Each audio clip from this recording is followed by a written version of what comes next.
إحنا بنقدّم لهم الخدمة بشكل كبير جدًا، أقل من باص المدرسة بحوالي من 25 ل30%، أوكي. بيقدر يقسّط المصاريف على مدار السنة الدراسية. طيب من ناحية بقى الطمأنينة والtrust صحيح. إزاي you gain the trust of parents إن أنتم يعني ما يروحوش مع باصات المدرسة بس يروحوا مع schools؟ إحنا مش بس إن إحنا مش عايزينهم يكونوا لأ، مع باص المدرسة وكذلك مع schools. إحنا بنقدّم لهم الخدمة بشكل كبير جدًا، أقل من باص المدرسة بحوالي من 25 ل30%، أوكي. بيقدر يقسّط المصاريف على مدار السنة الدراسية. ده حلو plus جدًا. إن هو كمان عنده فرصة إن إحنا كمان مش شغالين B2C حاليًا، إحنا من بدايتنا الحمد لله الخدمة اللي قدّمناها لولي الأمر على الأرض بعد شهر من إنشاء الشركة كنا كمان جذبنا نظر المدارس، بعد شهر كنا بعد ماضيين شهر مع ده بالضبط، achievement. الخدمة quality اللي إحنا بنقدّمها، العربيات والباصات اللي بنقدّمها، التكنولوجي اللي إحنا بنقدّمها، بنطوّر فيها إزاي، فدي كمان جذبت المدارس. إحنا دلوقتي بالنسبة لولي الأمر إحنا مش بس شركة خارجية، لكن إحنا كمان إحنا باص المدرسة في أكتر من 12 مدرسة، فهو دلوقتي متطمن أكتر، plus إن هو كمان على الapp إحنا بنوفّر له عوامل كبيرة جدًا، إن هو بيقدر يبقى من بداية الرحلة خالص عارف مسار الرحلة، قبل أوكي. الباص ما بيوصل بربع ساعة بييجي له notification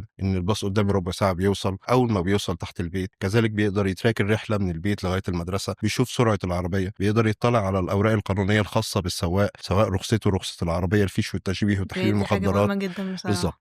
وإحنا مش بس بنعتمد على تحليل المخدرات اللي بنعمله في بداية السيزون، لكن على مدار السنة بيبقى في تحليل مخدرات عشوائي على لكل السواقين، كذلك إن إحنا كمان في الباصات في العربيات الملاكي بيقدر السواق يقدر يكنترول الأولاد ال3 أولاد اللي معاه، لكن في الباصات بيبقى بنحط مشرفات، plus إن في كاميرات جوه الباصات بيقدر يشوف ابنه أوكي، في ذهابًا كاميرا جوه وعودة. الباص. بالضبط.